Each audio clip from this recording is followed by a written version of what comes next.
Good morning to all of you my dear friends. आज फिर literature class 12वीं का first chapter Indian civilisation and culture के साथ फिर से हाजिर हूँ। इस चैप्टर का लाइन बाय लाइन एक्सप्लेन करते हैं।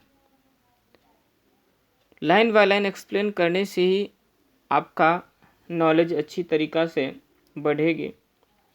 तो देखते हैं महात्मा गांधी के द्वारा लिखा गया चैप्टर इंडियन सिविलाइजेशन कल्चर में क्या कहा गया है।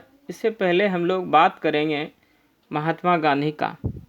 इसमें 2 वीडियो बनाएंगे। फर्स्ट वीडियो में महात्मा गांधी के परिचय बताएंगे, उनका इंट्रोडक्शन बताएंगे। सेकंड वीडियो में पूरी स्टोरी बताएंगे। तो चलते हैं लाइन बाय लाइन एक्सप्लेन करने के लिए। तो देखिए दोस्तों, Indian civilisation and culture. Indian मतलब होता है भारतीय, सिविलाइजेशन सभ्यता और संस्कृति, सिविलाइजेशन एंड कल्चर, ये महात्मा गांधी के द्वारा लिखा गया है। तो बात करते हैं first line. Mohandas Karamchand Gandhi 1860-90 to 1948, अर्थात मोहनदास करमचंद गांधी का जन्म 1869 ईस्वी में हुई थी और मृत्यु 1948 ईस्वी में हुआ था।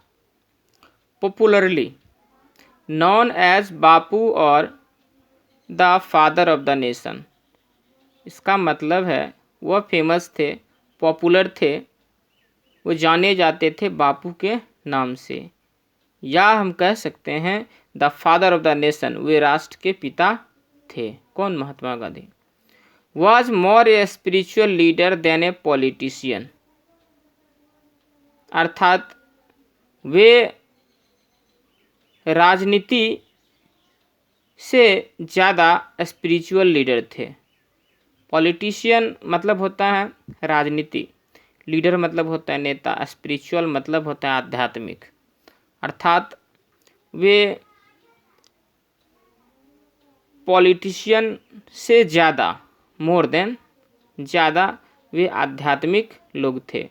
पॉलिटिशियन जो होते हैं वो कुर्सी के लिए रहते हैं, वे कुर्सी का नेता होते हैं, जबकि स्पिरिचुअल जो होता है वो आध्यात्मिक होता है, वो सच्चाई को जानना चाहता है, उसे अपनी खुशहाली से उतना मतलब नहीं रहता है। He successfully used truth and non violence, वे सक्सेसफुल रहे, सफल रहे, किसका प्रयोग करके? यूज्ड ट्रुथ, सत्य, नॉन वायलेंस, अहिंसा, वे सत्य और अहिंसा का प्रयोग करके वे सफल रहे। कौन चीज़ में?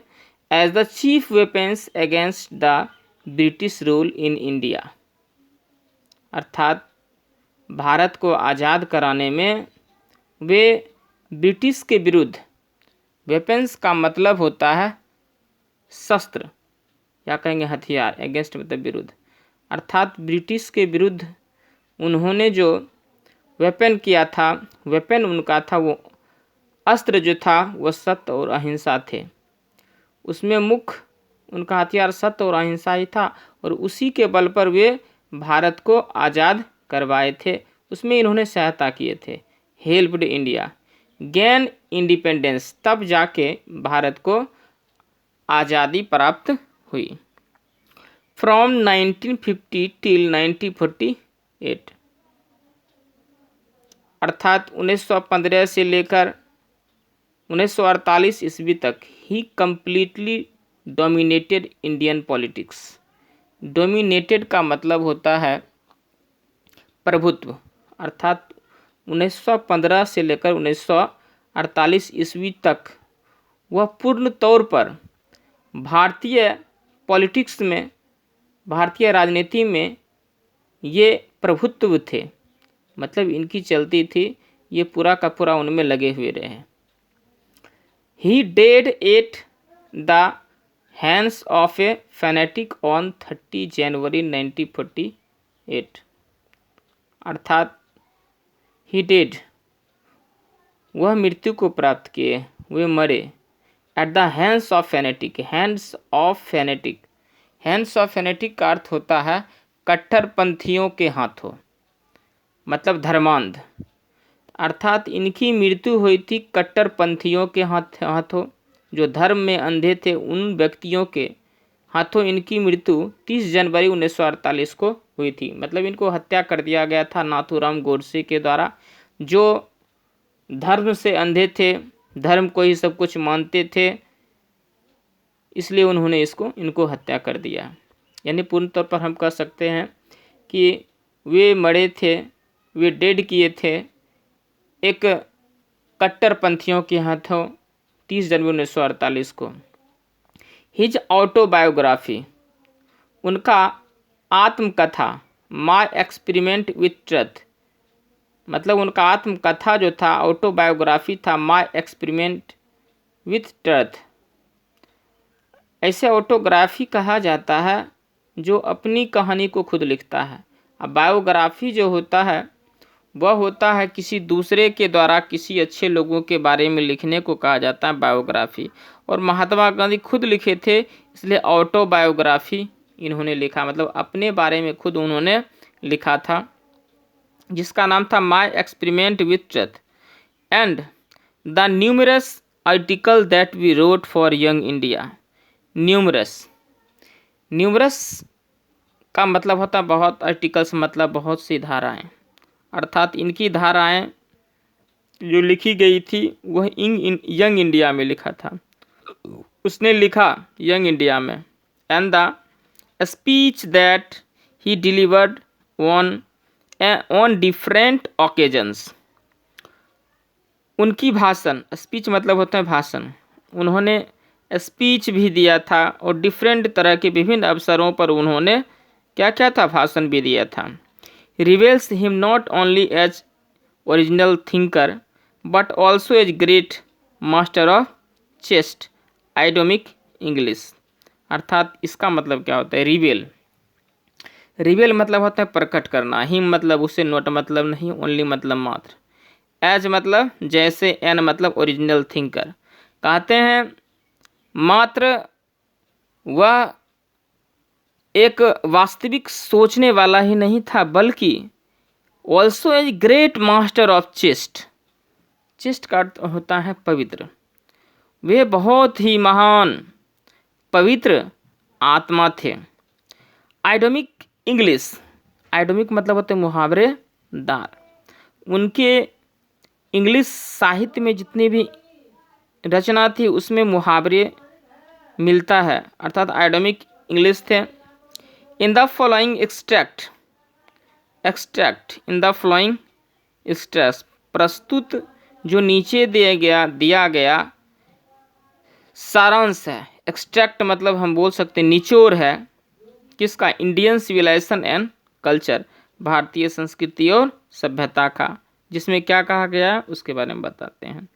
Gandhi ji talks about the second sound foundation of Indian civilisation which has successfully, उन्होंने बातचीत किए हैं फाउंडेशन ऑफ इंडियन सिविलाइजेशन, किस प्रकार से भारतीय संस्कृति की स्थापना की गई, उनकी आवाज़ के बारे में उन्होंने बताया। विच has successfully wished out the passage of time, passage of time, passage of time का मतलब होता है समय के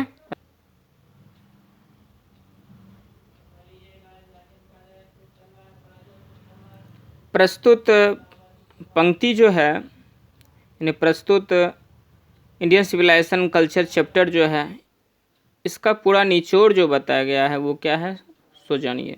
Gandhi ji talks about the sound foundation of Indian civilisation, Gandhi ji बातचीत करते हैं फाउंडेशन ऑफ इंडिया, मतलब ये हुआ भारतीय संस्कृति सभ्यता का फाउंडेशन कहाँ से हुआ, स्थापना कहाँ से, शुरू से किस जगह से हुई, इसके बारे में वो बात करते हैं। Which has successfully withstood the passage of time, passage of time का मतलब होता है समय के रास्ते, मतलब विच हैज़ सक्सेसफुली, जो बहुत ही सक्सेस रहा, विथस्टूड, जिसको हम समझ सकते हैं द पैसेज ऑफ टाइम के साथ, समय के साथ। The western civilisation which has the tendency to privilege materiality can not match, अर्थात पश्चिमी सभ्यता जो है which has the tendency, tendency का मतलब होता है प्रवृत्ति, अर्थात पश्चिमी सभ्यता की जो प्रवृत्ति है टू प्रिविलेज, प्रिविलेज का मतलब होता है विशेषाधिकार, मैटेरियलिटी अर्थात ऐशो आराम की होती है।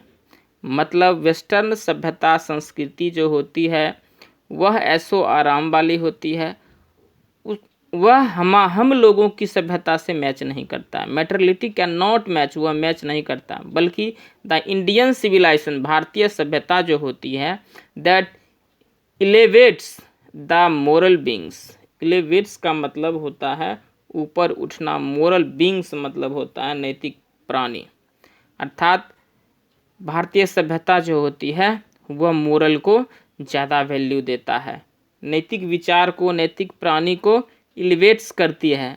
तो इसी में महात्मा गांधी ने बहुत ही सुंदर तरीक़ा से बताया गया है। नेक्स्ट वीडियो में हम लोग बात करेंगे इंडियन सिविलाइजेशन एंड कल्चर पर। Thanks, have a nice day. अगले वीडियो में पार्ट 2 के साथ फिर से हाजिर होता हूँ। बाय।